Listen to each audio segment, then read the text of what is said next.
Welcome back to this podcast with Sohee and Ben. If you are watching, you will see that we are dressed slightly obnoxiously. Is that fine? Yes, this was your idea, which I'm fine with. There's a kind of running joke that people who run marathons never shut up about them. And I figured we may as well lean, I feel like we may as well lean into it. Yeah, I mean, we both ran the New York City Marathon very recently, and it was your idea to actually wear our race outfit. Yeah. It's like, okay. So, like, for context, the day after the marathon, as we were walking through New York, I was like, should I be wearing my medal? Because it is Medal Monday. Yeah, it's a thing. A lot of companies like cafes and restaurants, if you are wearing the medal, will give you free things like, have some free ice cream or whatever. So a lot of people walking around New York are wearing their medals. And I said to my friend, I fully respect everyone doing it. I think you've got the right to do it. In my mind, it feels a bit, I'm showing everyone what I did, and I didn't feel comfortable doing it. So ironically, I wouldn't wear this around New York. But for this podcast. I was like, I may as well show off the medal, and you do the same thing. Yeah. So that's what today's episode is going to be all about. We fielded some questions from listeners, and we also obviously prepared some of our own, but you'll be spearheading this one. I am going to spearhead this because originally when we planned this episode, you did not realize that I'd be running with you. Correct. So this was going to be kind of your episode anyway. Right, because I found out, for some context, I ran the London Marathon earlier this year at the end of April. I finished it. I'm very proud of that.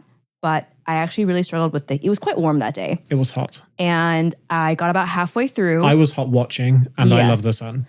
And we had actually, as a participant, we had received multiple email heat warnings saying it's going to be very warm, adjust your pace targets, drink a lot of fluids, So obviously the organizers were concerned.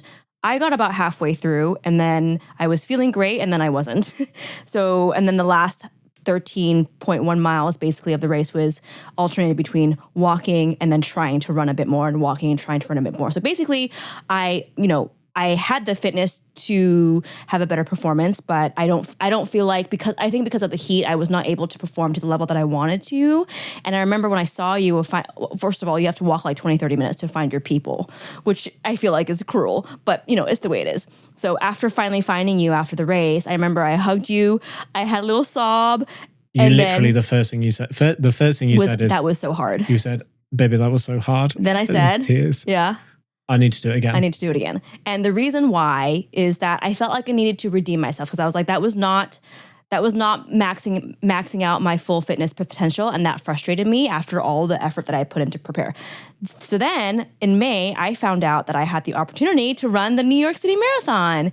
Woo! And so that's how all of this came to fruition. What I love about this is you said you are going to be spearheading this episode, then you went into your own monologue, and I was like, you may as well just answer the questions at this point. Let's start with the questions. So I think as kind of context for this, like me especially, I don't speak on behalf of you, but we are not professional runners. You have run 2 marathons. I have now run 1 marathon. No. You've run 3 half marathons. I've done 1. We've done 1 8K each. And 1 5K each. So we're still kind of new, but I think that what I would like to do with this episode, if that's okay with everyone else, is I think that if this is our audience, and if you're listening only, I'm drawing a bubble with my hands, then the subset of audience that runs is probably relatively small. And I don't want this to be like such a niche episode that only people who run listen to it, because I think our journeys into running have been relatively new. They are relatively new. And I think to a lot of people who don't run, it might actually be interesting for them. But I'm hoping, because I've got a lot of messages like this where people are like, because of you, I was inspired to start running. Yes. Or I had a really unhealthy relationship with cardio when I was younger, like you, and I stopped for a long time. And seeing you reestablish a much healthier relationship with running has made me want to try again, which I think is cool. Or even if it's not running, any physical activity. Right, because it doesn't have to be running. I've had very similar where people have messaged me and said, seeing how much you hated running and now enjoy running is more inspirational for me than watching people who are great at running. So perhaps a good way to kick this off is, how did you get into running to begin with? Okay, so first of all, I got to rewind to the very beginnings. I first started running when I was 13 years old, which is now 22 years ago. And some of you will be familiar with this background, but I'll keep it brief. Basically, I was in middle school, 13 years old, and fall sports were starting. Cross country is a fall sport. And my friends were joining, and I was like, oh, okay, I'll join because I get to hang out with them more after school. So it was purely for social reasons.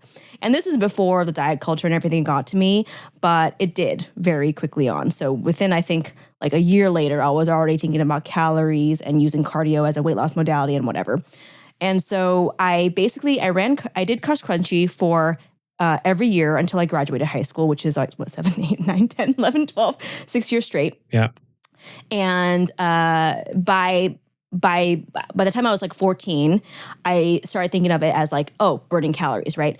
And unfortunately, not once during that time did I actually care about my running performance, which makes me kind of sad because I feel like I could have really done a lot with that and had a much better time experience overall. And then my senior year of high school, which is when I was 18, I did literally one season of track, which was maybe like 8 to 10 weeks long. I ran the 1,600 meter and the 3,200 meters. And within that very short time span, within a 2-month time span, I was able to drop my mile time from like 6:17 something to like 5:55. And then my 3,200 meter time, which is basically 2 miles, down to, I forget what my starting time was, but it was down to like 12:30, something like that, right? And even looking back now, I was like, you know what? That's really fast progress in a short period of time. And it made me wonder, I wonder what I could have done had I started track sooner. And that was also the same time when I was 18, when I started eating more protein, because I was learning about quote unquote clean eating. And I was eating more protein. I was caring more about the quality of my food, not solely about eat as little as possible. And so I was like, okay, that was fun. But again, I was swept away by the clean eating, bodybuilding fitness model obsession that many of us have fallen into. And so while that was a fun, very short stint of track, when I went to college and then all through my 20s, I essentially stopped all cardio. I had learned technically for body comp purposes, you don't actually need to do cardio. Now, that was actually part of the reason I didn't do cardio as well. It's like cardio interferes with your gains. Yeah, so and I was like, people go cardiophobic. I can make a lot more progress if I can learn to dial in my nutrition. And of course, cardio can like supplement your weight loss, whatever, fat loss goals. But at the time I was like, I was so burnt out from all the years of dreading my cardio, forcing myself to do it, because I was also swimming too competitively. And I quit all of that. So essentially through all of my 20s, plus more, I didn't do any cardio. I didn't maybe the rare interval session kind of situation, but nothing regular by any means. And I basically swore off running, right?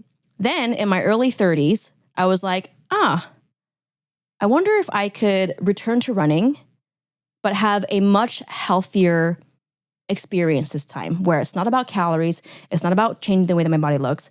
We know that there are different health benefits to cardio compared to lifting weights. We know that. And I'm like, okay, I think this will help me be healthier. Let me try. And I think actually one of the important things, in case you're not going to remember to put it in there, but I remember that when you started and then a year or so later, that you actually had a noticeable decrease in your blood pressure.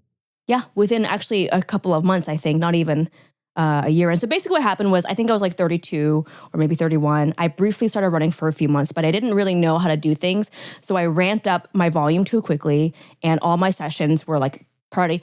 I didn't have enough easy effort runs, right? So they were all like medium to high effort. And even though my mileage was quite low, it was like in the 12 miles a week situation, my knee started hurting. I remember that. And looking back, I was like, I was doing 3-4 runs a week, and all of them felt pretty harder effort on average than they should have been. There was no fluctuation. There was not enough easy mileage, right? So my knees hurt. And so because of that, I was like, I'm discouraged. I'm gonna scale back. And then I also started my PhD data collection, which we all know, it was a lot of time driving back and forth. All of a sudden, I didn't really have the luxury of lacing up my shoelaces for 30 minutes even. I had no time. So I stopped for over a year. And then finally, after data collection was done, and after we had our wedding celebration, actually, this was in September 2023, I was like, okay, let me try again. I have much more flexible schedule now. I don't have to drive 80 miles each way 4 days a week anymore.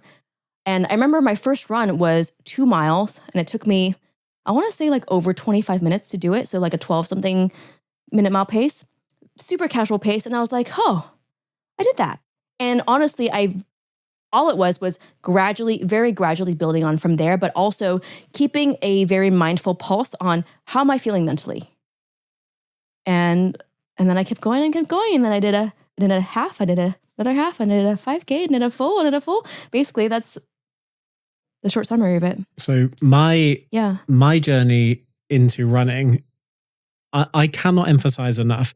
I don't think I can physically emphasize enough how much I hated running and how much I hated most forms of cardio. So I've talked about it on social media and talked about how much I detested running, but I still don't think people actually understand the magnitude of this. So like, for example, when I was really young in school, like 11 years old, 12 years old, I used to enjoy running and I was one of the fastest people in my class and fastest people in my year, but only in very short distances. So I do 100 meters, 200 meters.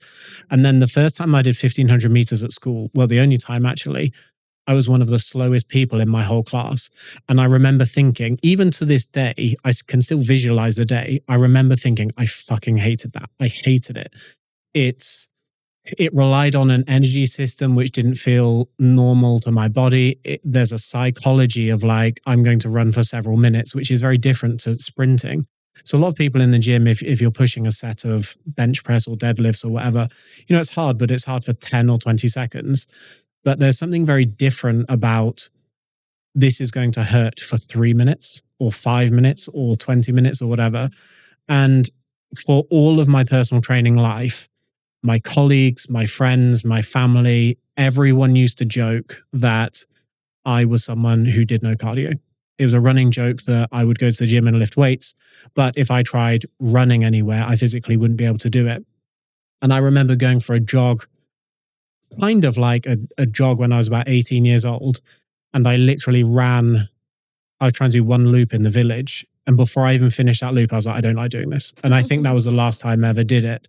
And then you said to me, after you had started running, there's like we say to each other that we spend like 90% of our days together because we both work from home.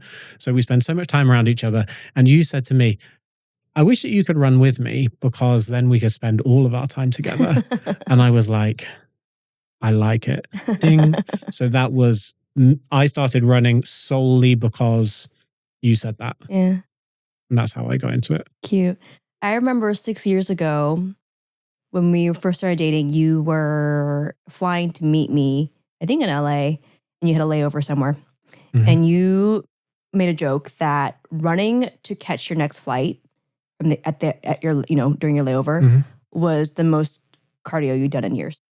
So like, it's easy for me to joke that I hated doing cardio because there's a kind of running joke that bodybuilders are super unfit and only lift weights anyway. And like, it's easy to joke, but it's deeper for me because with my Crohn's disease and the amount of joint pain that I suffered with, running felt hard for different reasons. So when I tried jogging back when I was really young, even like very short distances, it just didn't feel good. Like I felt my hips were stiff, my knees felt stiff. It didn't feel comfortable.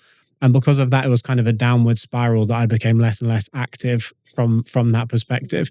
So I would bet good money that for all of my 20s, even my 30s, if you told me to run 1 mile, I would have been in pain by the end of it in terms of joints as well, not just in terms of cardio. I'm going to actually say something though that I think a lot of people do that then leads them to say, and this is why I hate running. When they try to run, they run too fast. They run too fast. They run too hard. Yeah. Agreed. I remember in the beginning, it's the first several months, even with you, I had many conversations with you about the value of easy effort runs. And you're like, but why? Why would I run easy when I can go faster? And I actually still feel like that. But to a point. But if you, and I did that too. When I, the first time I tried to run again in my early 30s, what, 3-4 years ago, I was like, I tried to go too hard. Every effort was like a tempo run or harder. And then I was like, oh, why am I not looking forward to the runs as much as I would like? Blah, blah, blah, blah, blah. there is a lot of value in slowing down on purpose. Mm-hmm. And I genuinely believe that if more people went into their first several runs at an actual easy effort, they'd be like, oh, that actually feels quite pleasant. Instead of, oh, that really hurt. That didn't feel very good. I 100% agree. Yeah. And if there was one like running tip that I could shout to the world, it would probably be that. Because when you say jogging or when you say running to people, most people don't jog in a way where they think, I'm going to try and maintain this for 30 minutes. So when I first started going on the treadmill, as an example, I had so much joint pain in my lower body. And you know this from when we were first together. For reference, this is actually going to be episode 4, but we're going to release it early. So we'll talk about this in a couple of episodes when I talk about my Crohn's disease. But I had so much joint pain that it frustrated me that I realized that I couldn't run when you told me it'd be nice to run together. So what I did, knowing that I didn't feel like I could run, at the end of every session on the treadmill, I did a fast walk. So I started regular pace walk, 5 minutes, just as a cool down. And I would go 0.1 miles an hour, 0.1 miles an hour, 0.1 miles an hour, every workout until I got to the slowest jog you could do. That point where it's slightly too fast for a walk, but it doesn't feel like could I walk? Do I need to jog? And then I kind of kept that going to the point where I was jogging really, really slowly. And I remember thinking, this is really nice. It's really nice that because it kind of builds on your feelings of self-efficacy, that I was like, oh, I can do this. I can jog. And it was only for 5 minutes, and it was only at the slowest pace. I even remember your brother seeing me and he was like, I don't know what this is. It's like, you're calling it jogging, but he was like, what is this jogging? Because it was that slow. But it's fine, yeah. Which actually made me really self-conscious at the time because I was feeling good about it. And that's part of the reason I jog in private is because I don't like feeling judged by other people, especially if I'm not good at it. So I started going a tiny bit faster and a tiny bit faster and a tiny bit faster. And that was kind of what built on it. Yeah. So to go back to what you said, most people jog too fast and they think, oh my God, that's really hard. I don't want to keep doing it. But I think there's a different psychology because when you're in the gym, most people know you should lift roughly towards failure if you're trying to build muscle or get stronger. But running's not like that. So you said to running me, is different. If I do a 4-mile run, when I finish, I come back and I'm like, oh, I could do more. A lot more, yeah. And I remember saying to you, I don't understand. Because if you could do more, why didn't you run faster? Yeah, it is very different. That's a good point you bring up, actually. But it's kind of like for running, it's technique and it's repetition, it's time on your feet. Because if you go to run a marathon and you're running for 3 or 4 hours, you can't do that if you have only run for 30 minutes or 60 minutes. So part of it is literally just building the amount of time you spend on your feet. And the easiest way to do that is go slower. Yeah. Which is why if you look at slow marathon runners, a lot of the time you would say they're barely jogging. But to them, that is the pace that they need to go to do that distance. There really is a lot of value in easing into running. So how did you switch from, I know you've touched on this already, going from I am running to I want to run a marathon? Well, and if I can say one thing, I remember you doing half marathon, San Diego. Yeah. Favorite one so far still. Beach and Bay. Battersea. The painful loop. I won't do that again. But you specifically said to me, I will never run a marathon. And I said... Yeah, I'll talk about that, yeah. I said, you definitely will. And I said this because you are always someone who is ambitious. And I knew that once one project was off your bucket list, your brain would be like, okay, what next? Let me say that my running a marathon was not actually instigated by me. So I'll get to that. The reason why I started racing in the first place in my 30s, I like data. So yours was actually the 5K first? No, I did the half marathon first, then the 5K. I started running in September 2023. Yeah. And then, as I said, I like data. I like quantifiable progress, right? And obviously... It's kind of funny your first race was a half marathon. It's doable with enough time, which I had even in my head, I kind 6 months is ample. I thought you had done the 5K first, but actually no. San Diego.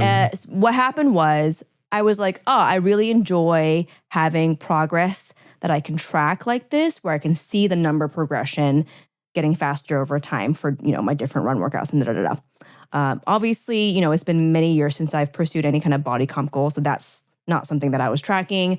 I've been lifting for long enough where, this gains in the gym are going to be, you're eking by, hard to come by.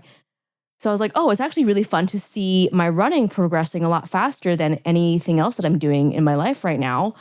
And so I had a couple other friends, Danielle and Julia, who had been running for many, many years, very consistently. And I was like, hey, do you guys want to do a race together? And then I forget how we got into the half marathon distance, but Danielle basically said, I'll only do it if we can choose a flat course. And so I was like, Google. Oh, there's something called the Beach and Bay Half Marathon in San Diego in April. And she's like, done. And that's really how it all started. And I was like, oh, this would be a great opportunity for the three of us to run together. How cute it'll be, And as I said, to this day, it's my absolute favorite half marathon. It's a beautiful one loop course, which is really, really nice. It's basically flat the whole way through, really nice views, perfect weather, great time of year. So that was how I did it. And then, of course, I went on to do, I think I've done 2 more half marathons since then. I've done the Battersea in London, which... good experience. I won't do again. And then the next one was Mesa. With you, earlier this February in Arizona, which was nice, but it was net like a few hundred feet downhill. It was downhill, It was downhill, which is fine. But I'm like, I'd rather do a flat or a hilly course because I feel like downhill, I'm like, okay, but what was my real time had it been actually flat and not aided by gravity? That's my take on it anyway. So it was a really great experience though still. And then, so what happened was I reached the end of last year. Sorry, rewind. After the Beach and Bay Half Marathon last April, which was in 2024, I had heard about this app called Runna. People are talking about Runna. And I had a colleague that I knew and trusted from online. Her name's Hazel Wallace, formerly known as Food Medic. She was partnered with them. So she'd plug them every now and then. And I was like, I trust her. Her information's good. She doesn't take on, I know she wouldn't take on a deal that she doesn't, actually believe in. And so after the Beach and Bay Half Marathon, for which I had followed a free online program, which was fine. I was like, oh, I think it'd be fun to have a proper app that can customize things a bit more for me and have more specific pace targets and whatever. So I started using Runna and I was like, oh, this is actually really nice. And it wasn't until 6 months later, I was kind of quietly using it. They didn't know I was a member. I tagged them on my story 6 months after I started using them.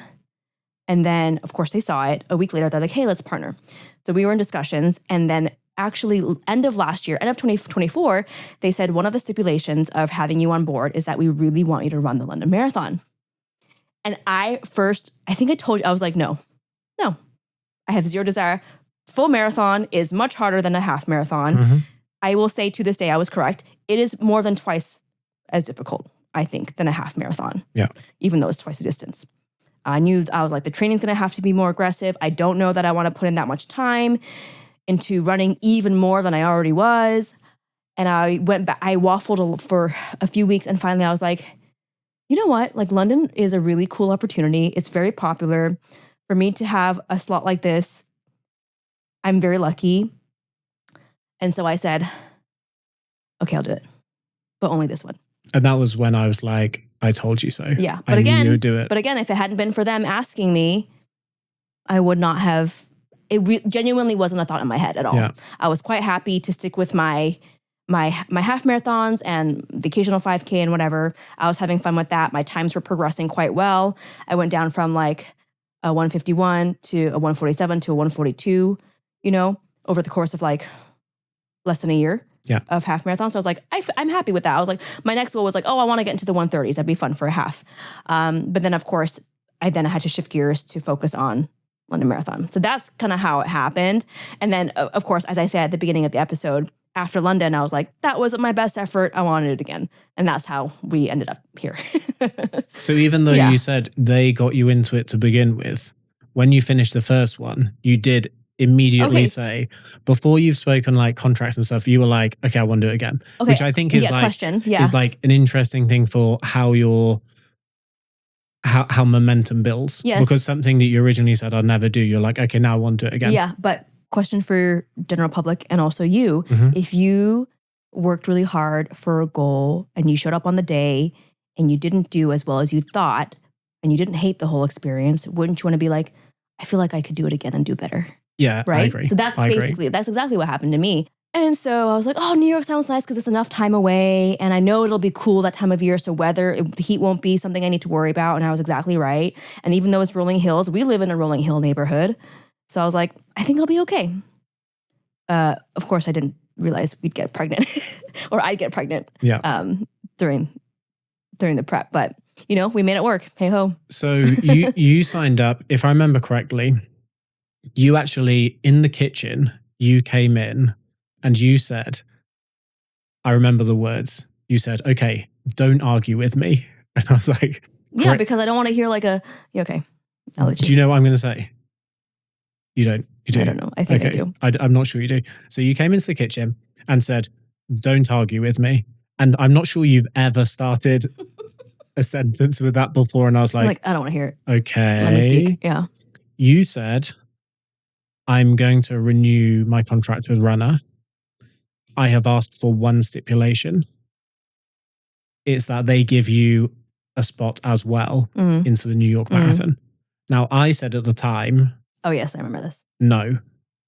I said, don't do it if you are negotiating a contract with a company. And I want to clarify that you had already expressed a desire to run the New York City. I wasn't forcing you into it. So kind of, but not quite. I said no. If you're doing a contract with a company, I thought it was very, very sweet that you wanted me to join or you were interested in me joining, but I don't want to feel like I'm getting a free ride. I think if a company is going to pay you X amount and they're going to negotiate something with you, they should do that. And if they want to bring me in, that's separate. Yeah. I didn't want you to use one of your perks on me. Now, the reason that I had talked to you about doing a marathon before, if we rewind to London, or in fact, rewind further. So after I did the 5K with you, it was like, which was last November. Like a year ago. Anaheim Turkey Trot. Won't do that one again, but. So I did that 5K and you had the half marathon 3 months later, February. Yeah. Now, I thought to myself, bear in mind that I have only been running like from zero for like 5 months, 6 months at that point. Yeah. I literally was like, I don't think I can run a half marathon, full stop. I was talking to one of our friends, James. I was like, I literally don't think I can do it. But how cool would it be if I then surprised her again and did the half marathon? So I started ramping up my volumes until literally I think it was like 2 or 3 weeks before you were looking on my phone. You're like, oh, what run are you doing today? And you have my password and vice versa. And you looked on my phone and I completely forgot that when I turned it around. Makes a half marathon plan. At the top. And I was like, fuck. Oh. I was so gutted. And I said to you, look, I haven't signed up for it, which was true. I wasn't lying. I haven't signed up for it, but I put the date in to see if I could get to the point where I could join in with you. And that's why it was there. And then, it must have been slightly longer before the race. And then as it got to about, I think 3 or 4 weeks before, I was like, I think I can try this. But at that point, I had only run more than 10 miles, I think 2 or 3 times. Which is actually sufficient, but you didn't believe. But the idea of racing it was really difficult. And Runner predicted a race time for me that I literally said, I can't do that. That's nonsense. It's so much faster than I think I can do this. And I did it. You nailed it. So because I had done the half, of course, the idea of surprising you was the best thing for me. If it wasn't the idea of surprising you on the 5K or surprising you on the half. In fact, I remember being on the treadmill like a man on a mission because I was shit at running. It's fair to say that's not derogatory. That was accurate. I was terrible at running. And in the space of 6 months, I was trying to run with someone who has already run 2 half marathons. You knew way more about running than me. You knew your times, you knew your splits, you knew your heart rate. I had none of that. I was just running on the treadmill, not even running outside. And I remember being on the treadmill and I kept thinking to myself, this is really hard, but if I push as hard as I can now, there is a possibility that I will be able to either cross the finish line with you or at least not embarrass myself. Whereas if I join in the race with you and then I have to drop out of the race and throw up, it's kind of embarrassing. So I was like, I kept having it in my mind, the look on your face when I tell you that I'm going to join in. And that was the thing that kind of pushed me forward. Yeah. So then after you did London Marathon, I was like, no, when you signed up for London Marathon, I was like, I do like the idea that I could join that as well. but I literally hate long distance running. So there was it was like in my mind, I like the idea that I could join in a marathon with you because that would be nice as a surprise, and it shows how much effort I've put into like a gesture of love, but it's not something I enjoy doing. Yeah. And yet, now you've done a full marathon, New York City Marathon. And you will have to pry this from my cold dead hands. So one of the questions that people asked on Instagram was, how did this compare to London when you weren't pregnant? Well, obviously several variables have changed. So we found out that I was pregnant early August, and New York Marathon was November 2nd.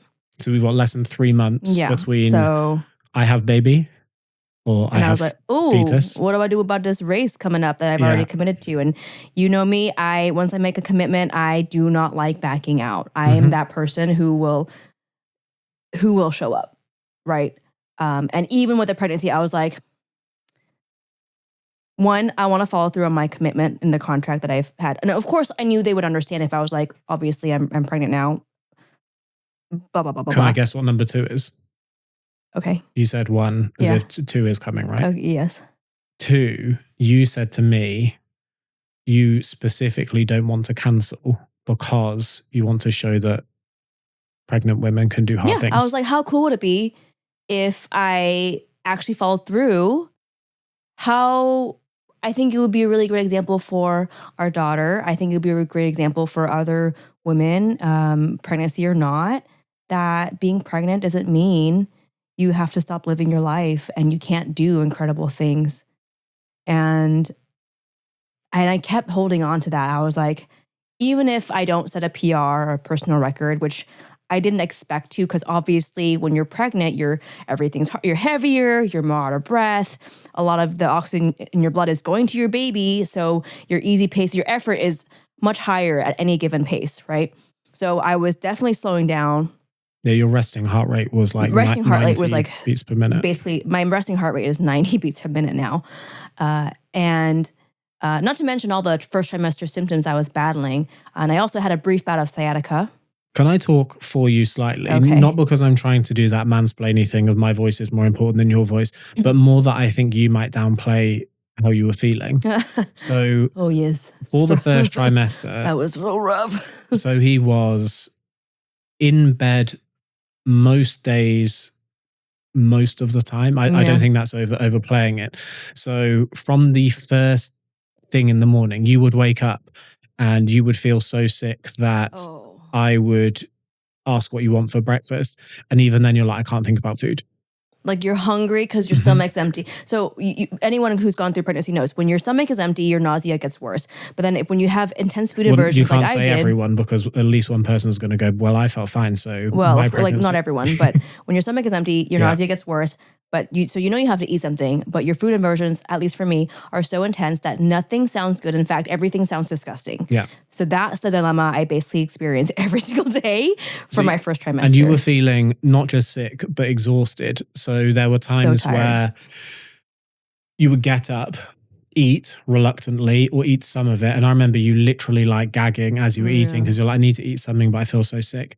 And then you would say, I need to go back to bed. I have to sleep again. Yeah. Go back to bed. You could sleep for 10 hours, get up, and then go back to bed and have a 2-hour nap. And that would happen for most days. And then there was the odd day we were like, I feel a little bit better today. I'm going to try and do 2 hours of work. But normally you would then have to go and lie down again. Yeah.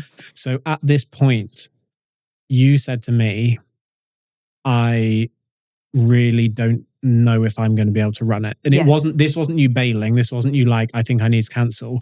You were like, I can't see how I'm going to run it when at the moment I can't do anything. Right. So your easy runs, you were having to cut back on, you were having to skip workouts. Yes, but I will say I actually did get in all my runs until I had sciatica, which was only a 12-day bout. So there was a 12-day stretch where I could not run at all because my pregnancy-induced sciatica was so bad that you were barely walking. I could barely walk for 12 days. And then miraculously, I woke up day 13. I was like, it's completely gone, which was pretty wild. So it was like that point where... That's when I was like, I don't know if I can. You were going on the bike.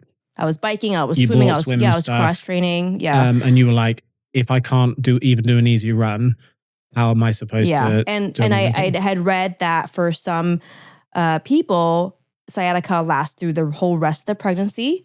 For some people, it clears up within a week. And I was like, I could be anywhere in between that. Mm-hmm. And I'm doing what I can to stay active and cross-trained, but I don't have full control over when this is going to get better. So I was prepared because I was like, you know what, obviously if I end up missing the vast majority of my remaining runs, I'm not going to show up to marathon day. I'm not going to be that person who shows up being like, I haven't run for 2 months straight, but let's run the New York City Marathon. I'm not going to be that person. Mm-hmm. Right. So I'm like, if I can't give it a solid effort, I'd rather defer to another year. So that was in my head. So I knew, obviously anything can happen. I was ready to accept it if it had to come to that, but I really didn't want to have to do that. Now, one of the things I thought was interesting about your psychology was you were so on the fence about whether you would be able to run it full stop. Yeah. That I remember you saying to me, very much, so you did 4 hours, 2 minutes in London, but that was on an English heat wave day. I think 4:03, which like was brutal. Yeah. And I remember you saying like, ideally you would have done like 3:40, 3:50. Is that right? Yeah. So I remember you saying to me, very teary one morning, I love the idea of crossing the finish line with our girl.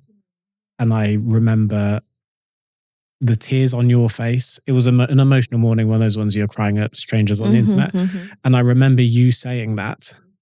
And that was why I wanted to join. And you said to me, I don't care if it takes me 5 hours. I don't care if it takes me 6 hours. It's just the act of crossing the finish line. And one of the things that I thought was nice about that is, even pregnancy aside, I actually think that there's something really healthy about the idea that you're not going to beat yourself up over the time as much as you're just happy with the accomplishment. And it was really interesting because obviously my why changed drastically, pretty quickly and drastically, in a very short space of time. I want to see what I can do fitness wise. And I was on track for like a 3:35 New York City Marathon time. Mm-hmm. And I was feeling, I was there. Yeah. And then all of a sudden I was like, you know what? Obviously I've accepted that I'm not going to be as fast anymore for obvious reasons. But I feel like in a way my why became more meaningful in a way where it's like, it's not about only me anymore.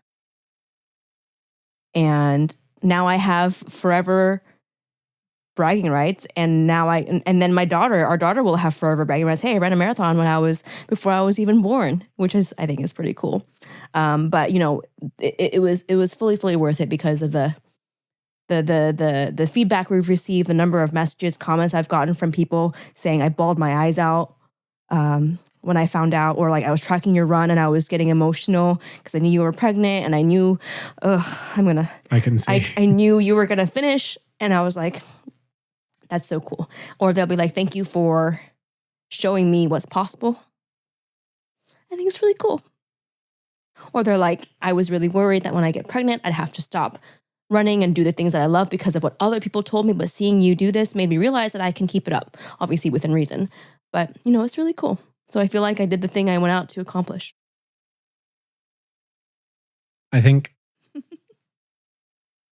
I feel like, given this is like our third episode or something, we've cried way too much on this podcast. Okay. I think, so I have a very strong opinion about this. So I said that I was so proud of you.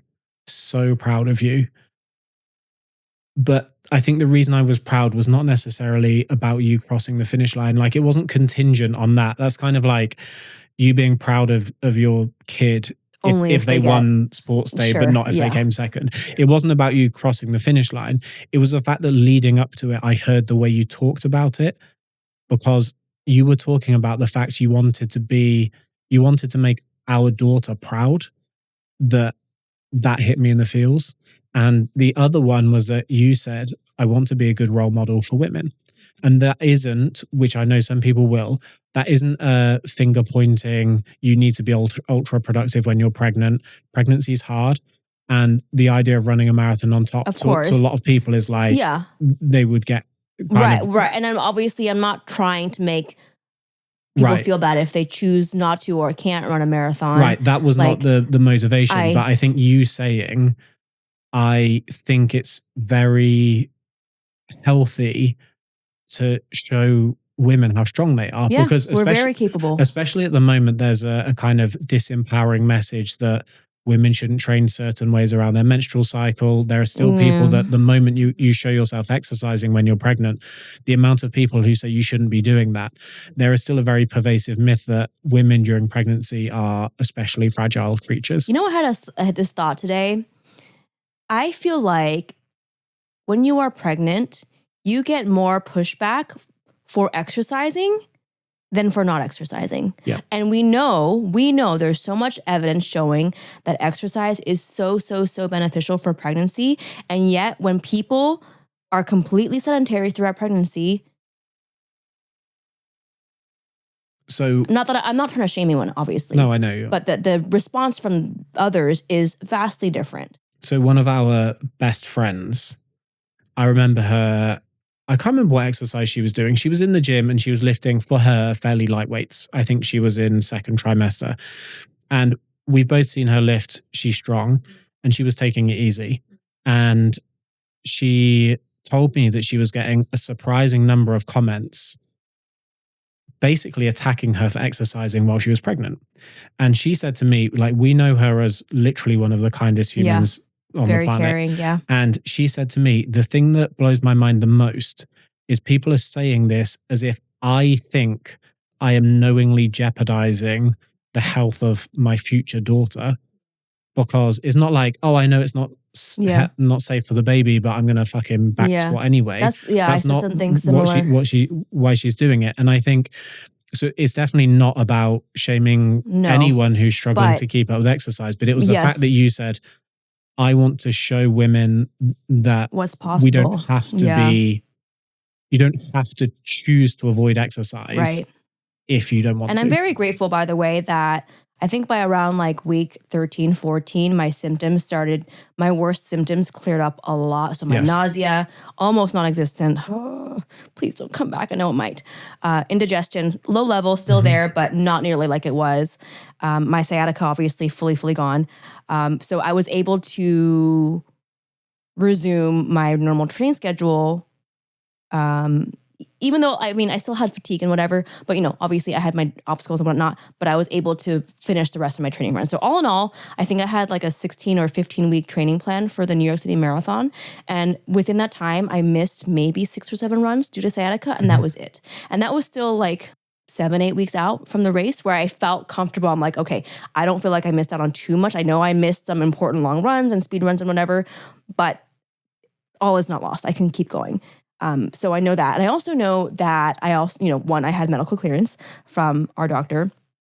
Very fast medical clearance as well. Like, I think for people who aren't pregnant, a lot of people I know have messaged you and said, I'm really worried that when I'm pregnant, I'm going to have to cut down on exercising. This was literally a case of you saying, like, can I do this? Appointment, like, I've got a marathon booked. And she said, okay, great. She literally said, great. There was no. I was like, I'm so glad you know. There was no doubt. Zero, no hesitation. No, like, oh, you should really be. Nothing. It was great. She's like, great. I obviously, like, you know, all things considering, I'm relatively low risk pregnancy. You had already been running before it, which is a big thing. I had the fitness established. I had been running for almost 2 years, very consistently leading up to it, and so there was nothing for me that made her say, I don't know if this is the best decision. It wasn't even like, okay, but nothing. She was like, great, good. Yeah. And then I asked her again 4 weeks later. She's like, good, have fun. And of course, that doesn't mean that there aren't some limitations. Of course, like you, by your own admission, didn't push as hard as you could have. For example, not that I would ever want to get it, but like, probably don't want to get heat stroke when you're running a marathon pregnant. Yeah. Not, suboptimal for sure. Things like that. So yes, I did run the marathon. I definitely did not push as hard as I could have by any means. My heart rate averaged like 165, which is a lot lower than not even a tempo run effort for me. Like it was pretty mild. I've had speed runs that felt much, I would hit like, my heart rate would hit like 180 sometimes with speed runs. So this felt, even though it was longer in duration, it felt easier than a speed run. So before we move on to the next question, there's like one little bit of context that I'd like to give, but also one experience I would like to share. So when I signed up, I said to you, I'm there to chauffeur. I said chauffeur. I said, what is your target pace time? And you said whatever yours is, or something like that. So no part of me, like literally zero part of me, I signed up in September and that was just before you started getting your sciatica. But I signed up when you weren't sure if you were able to run. This was you were spending. So you're like, ugh. No, like almost the opposite. Okay. You were spending all day in bed feeling ill. And I signed up thinking you'd need moral support. Then after I signed up, a couple of weeks later, that's when your sciatica hit. And that was real, like, I don't think I'm going to be able to run. That was the time when you said, I just don't. If it doesn't clear up, I cannot run. Yeah.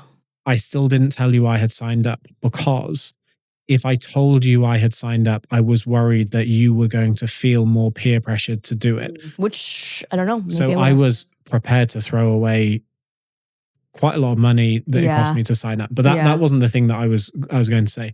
So the point for me was I was there to be with you for moral support. You said, I want to cross the finish line with our girl. And I was like, I need to be on that. I need to be there. One, I want to be there for that moment. That was very emotional. But I want to be there for you during that because I knew how hard it was going to be for you anyway. And I was just like, I think I can make it easier. I think if I'm there and I'm cheering for you and I'm holding your drinks. So I brought a new running belt to practice with to see how much fluid I could hold. And I remember like throughout the race, like your dad afterwards would check in with me like, she didn't push too hard, did she? Like very worried, very worried. Yeah, of course. And during the race, I've actually got multiple clips that was filming on my camera where I'd turn to you and just go like thumbs up. And you'd go, yeah. And that was it. And I would just check in. And then towards the end, I was like, So yeah, towards the end. I'm getting tired. I don't want to push. You said to me, I want to I need you to slow down. Yeah.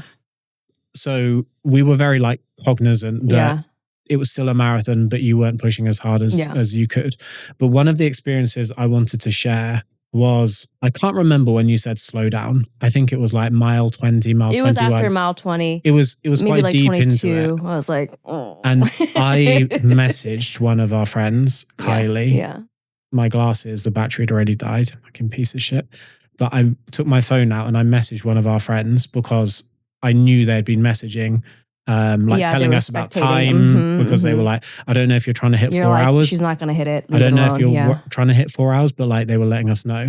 And I messaged saying, she's starting to struggle, but don't worry, we've got this. Because I knew you were scaling back, but you were still going. Yeah. And I remember looking at you and seeing more kind of pain in your eyes. But I also remember looking at you and I saw you getting... that was mile 24. So 2 miles from the finish. I was like, I think I'm going to finish. And I think for anyone who's done really long runs, perhaps especially in the earlier stage, there's a time when you do longer runs. And I don't know if I've ever had a runner's high. I'm not sure. I'm not, like, still searching for it. Yeah, I don't know if I've ever had that. But I would say that I've got to a certain point on my runs where they've been hard, very near the end, where I'm like, I can do this. Yeah. And that is a very nice feeling. Even when you're tired, it's short enough distance left. You're like, so like the first time I did a 20-mile run, for example, if I get to mile 17, even at mile 10, 11, 12, 13, if I'm like, I don't know if I can do this, this is really hard. But then when you get to mile 17, I'm like, I've got this. And then there's that moment of we've got this, where for people that don't understand, running is basically like running as fast as you can without going that 1% too far, because you have to run as fast as you can for this period of time. But if you go too fast to begin with, you fuck it up. Yeah. So it's like you're running right on the rivet of, I don't know if I can go any faster than this. In fact, if you do it well, you're like, this might be too much. So there's that like doubt in your head. Have I gone off too fast? Have I gone off too fast? So we got to mile 24, I think. And I looked at you and you were getting a little bit teary. And I remember seeing you. And then I started getting teary because I was like, she's got this. And I remember filming, because my camera glasses have died. I remember filming with like you behind me slightly. And normally I was running like slightly behind you or alongside you to try and coax you along. But then as you were getting tired, I thought maybe if I'm slightly ahead, that might be better. So I kept turning and just checking you were fine. And I remember filming just as you got a bit teary, and I remember being like, oh, she's fucking got this. And it was like, that was the best. And I did got it. That was the best moment, and everything, like all of the hours for people that really train for a marathon, they know how many hours go into it. Yes. And they're not all pleasant. All of the hours that had gone into it, the months of doing it, and the early nights, the early mornings, the everything. Giving up your weekends. And everything. Then I remember getting to that point and then holding your hand as we crossed the finish line. Oh, I had a good stop session after that, didn't I? Yeah. Oh. In fact, I was filming you when they gave you your medal, and I didn't even realize, like, I wasn't filming for this purpose. I was like, this is a nice moment. So I got my phone out and filmed as they were giving you the medal. And I saw in the video afterwards that when they put it on you, you immediately like had a little tear because you knew this guy got this guy. Yeah. For both of us. Yeah. That was the best moment. How was it in there for 4+ hours? Also, a lot of people are like, oh, baby's bouncing around. No, baby is not bouncing around. They're in zero gravity. Fluid. They are not bouncing. Yeah. So I want to clear that up. Small misconception. You were not bouncing around. You were chilling. So one of the questions that someone asked on your stories is, do you have any tips for the New York Marathon specifically? And I think this shouldn't be like a super long segment because it's a very niche like question. Yeah, not related to pregnancy at all. And you can give your tips as well. Do you want me to go first? No. Okay. Well, you want to go first? Yeah. Okay. Well, obviously, make sure you do your long runs. They're critical. I would say if you can do some hilly long runs leading up to the New York City Marathon, great, because it is a very hilly course. It is the hilliest and hardest world major marathon.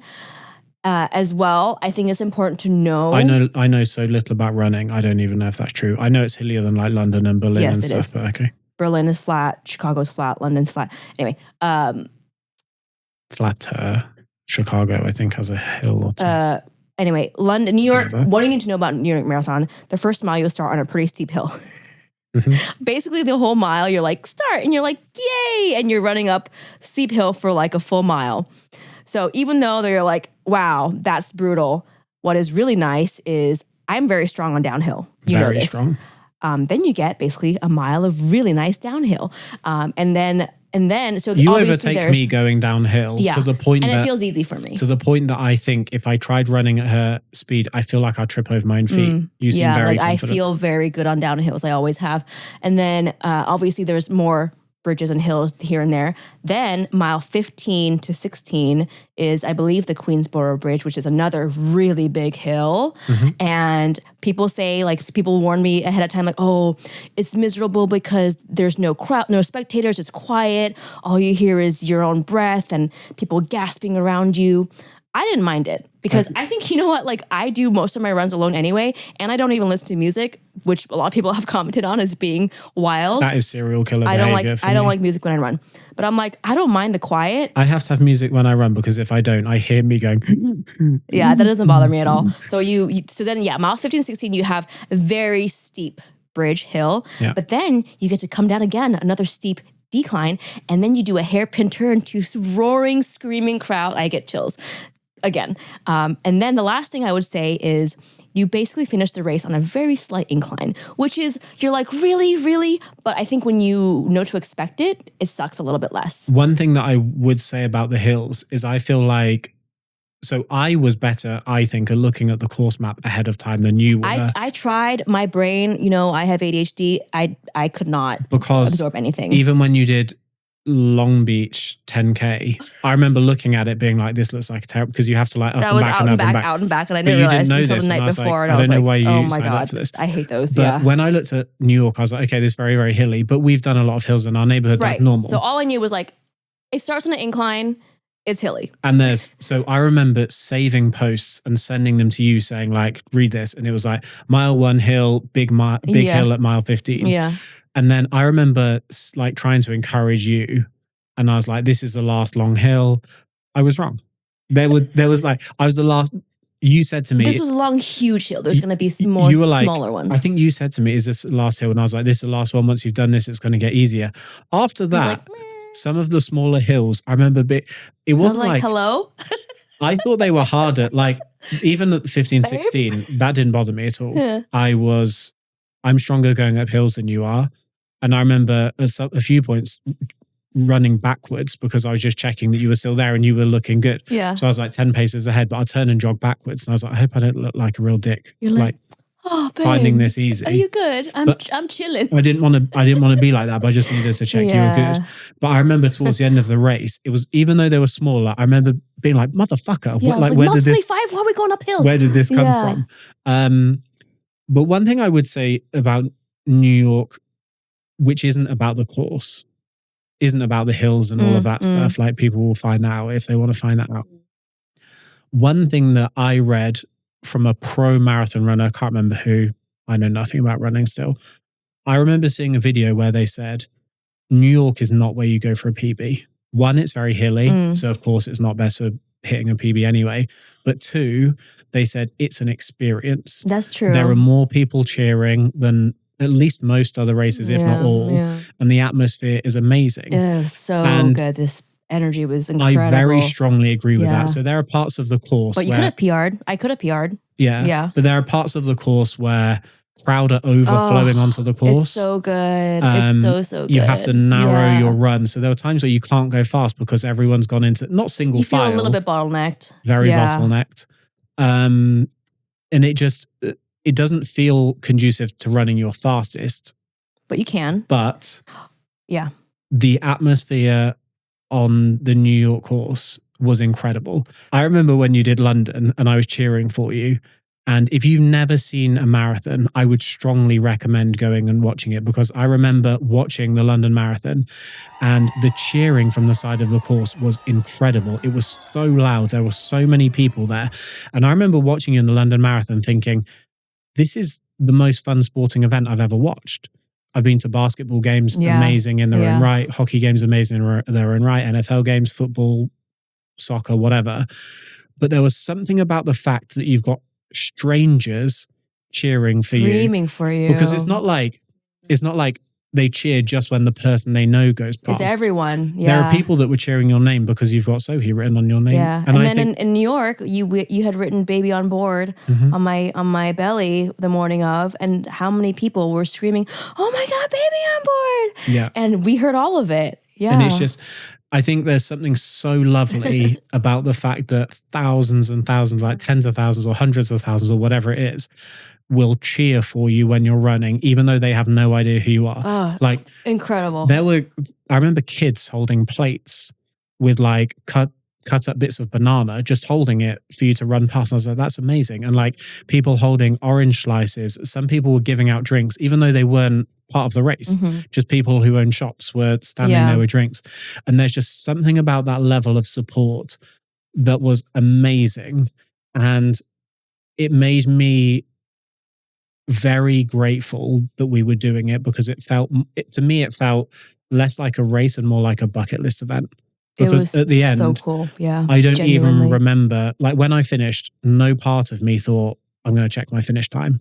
I know what it was. I didn't either. For like an hour. I know what it was now, but I think I can't even remember how I found out. I went to the Run and Race Hub. They're like, what was your time? I was like, I don't know. Yeah, like I didn't finish and I was like, oh my God, what was my time? Yeah. I finished and I was like, it just felt like a great experience. Yeah. You know what I realized? I didn't finish answering the question, how is London versus New York marathon? Yeah. Okay, so let me answer briefly. Obviously, this is my personal experience.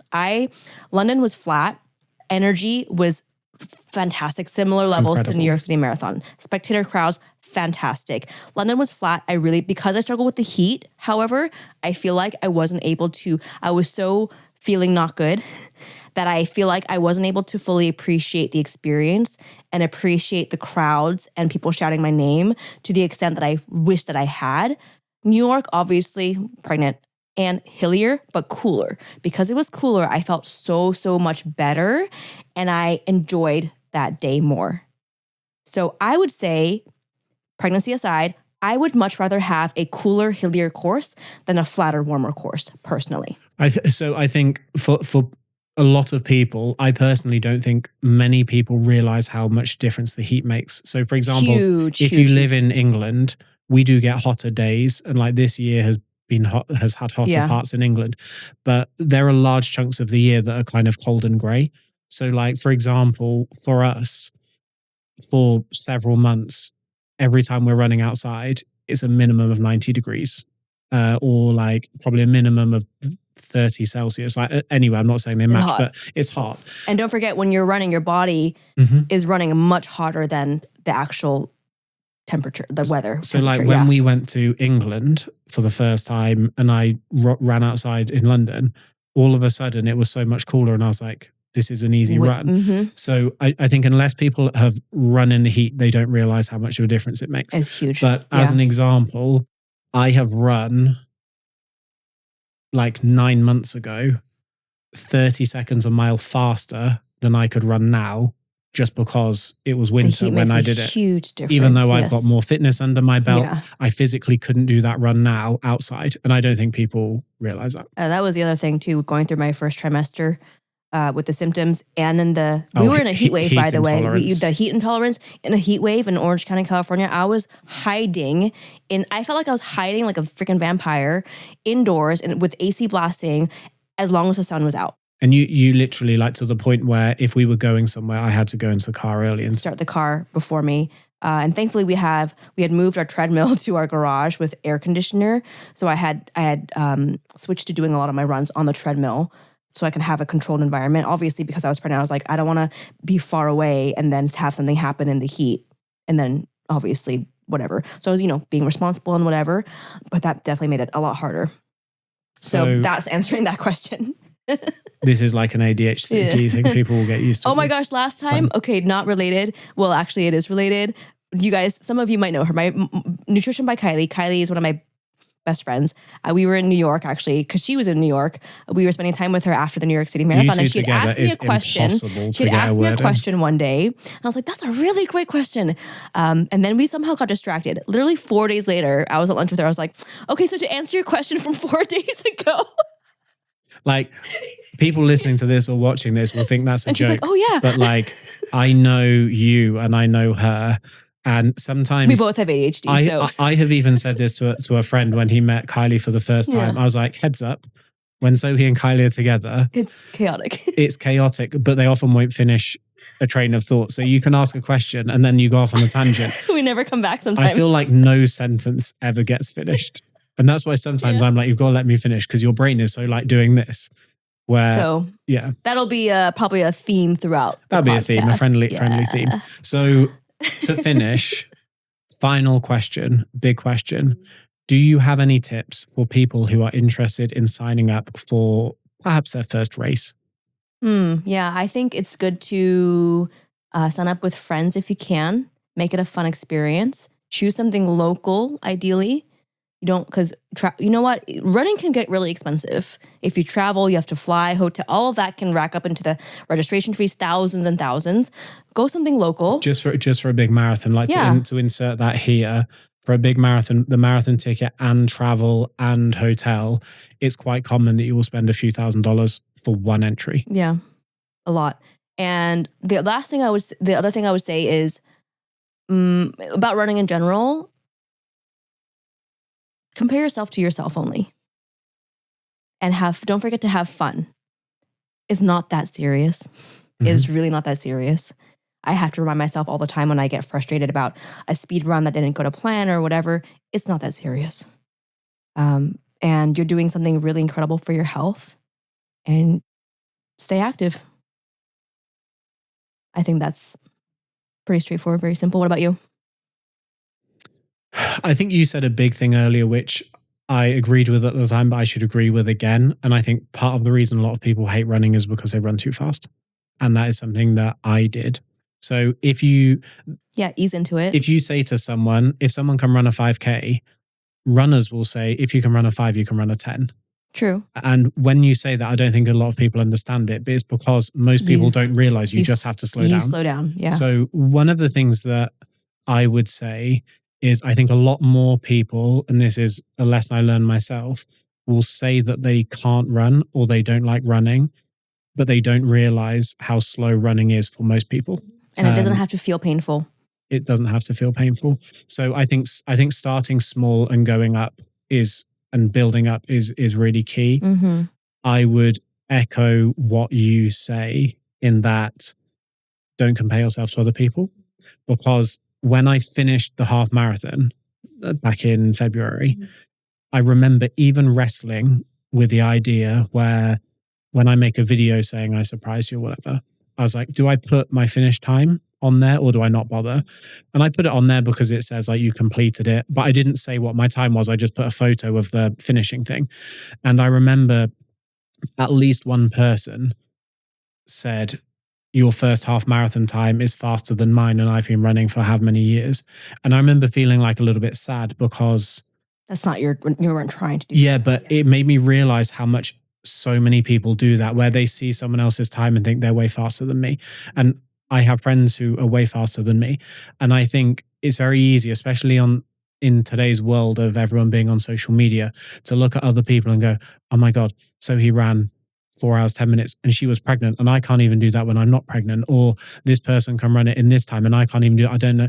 I think that can really rob a lot of joy from a lot of people. And in some ways, I'm more proud of the slow runners and the people who are new to it. You're running for so much longer, man. Because I think that's not easy. I think not just that, but some people love running and they've been running since they were a kid, and they're the people doing sub 2:30 marathons or whatever. They've been doing it for years and years and years, but it's their chosen sport. And I think it's a lot easier to be great at your chosen sport. You've been doing your whole life. Than it is to start something you suck later at. in life. Yeah. So to me, the first 6 months of my running journey were harder than any year of lifting, because lifting was what I always did. So to me, if someone wants to start running and they find it hard, I don't care how shit someone is. I love the fact they've started. Mm-hmm. And I don't care if they're someone that's walking a race just to finish. I love the fact they're doing it. And I think that is perhaps a healthier mindset for people to adopt than being obsessed about what time they did it in. Yeah. I think it can mess with your brain very quickly when you start focusing on that, unless that's your jam. Last couple of things I want to add that I'm not going to elaborate on, I think probably worth doing a separate episode, would be don't discount the value of proper fueling. Because I cannot tell you how many times people showed up to a race that I've talked to in real life. And I'm like, oh, so how's your carb loading going? And they're like, huh? Yeah. And they don't even know what I'm talking about. Or they're not intentional about their calorie and carb intake. And then also don't discount the value of a proper taper. Mm-hmm. Leading into a race. They can have a huge impact on your performance. So again, we'll elaborate on it another time, but worth looking into. Agreed. Yeah. Before the half marathon, the way back in February when I was newer to running, I literally was like, I can't do the speed that I'm being told I should do.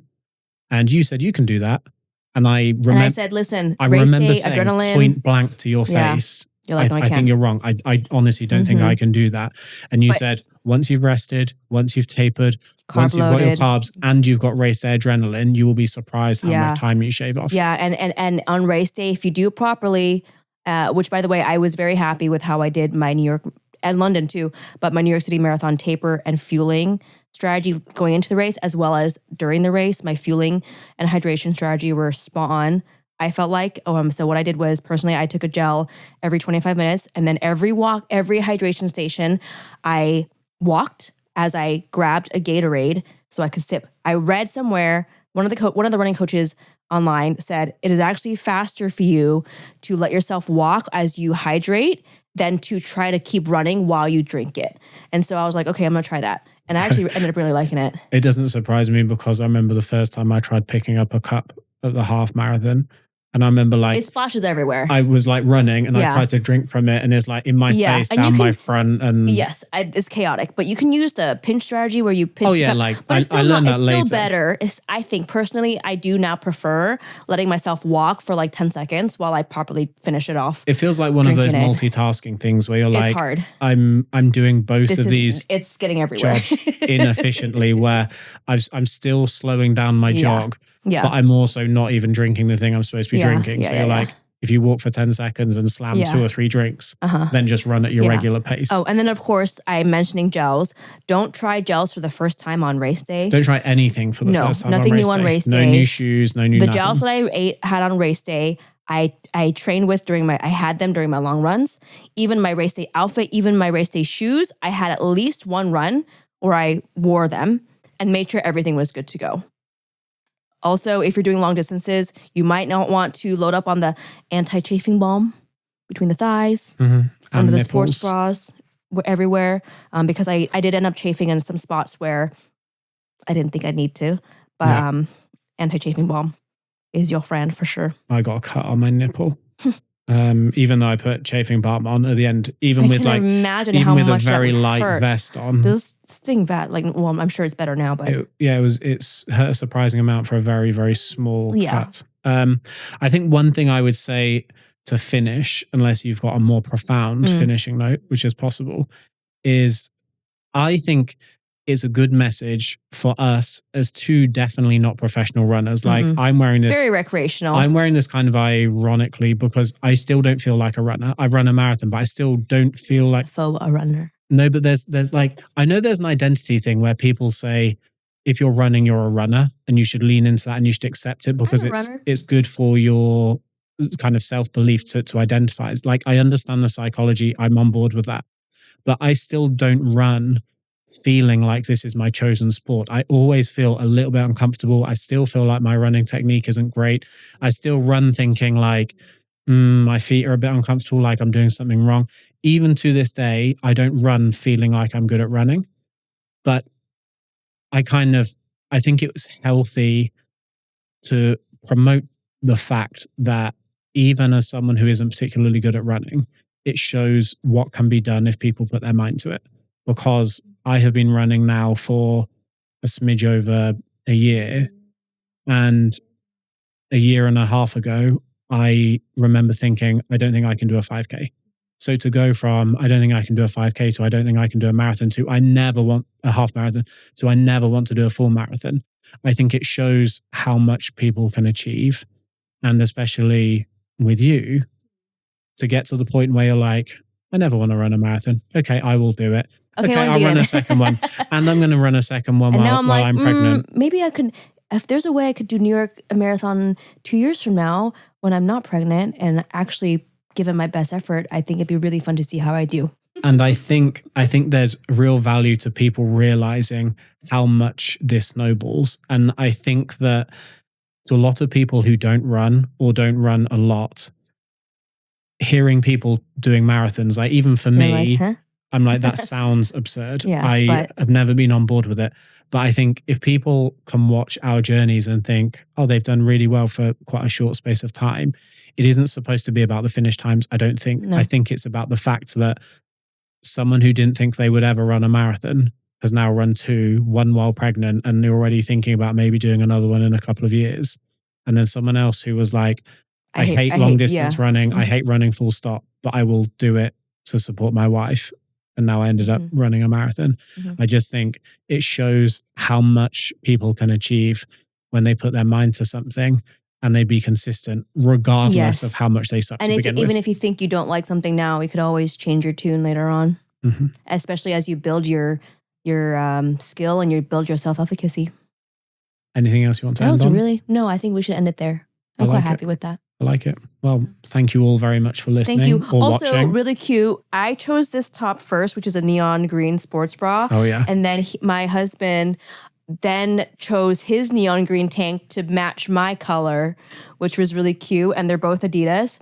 And then Kylie, bought with my own hard-earned money, by the way. This wasn't gifted. Kylie ended up saying, she said it was actually a huge help having the color, but also to look out for 2 blobs of bright green moving together, because she said it was so much easier to spot us on race day.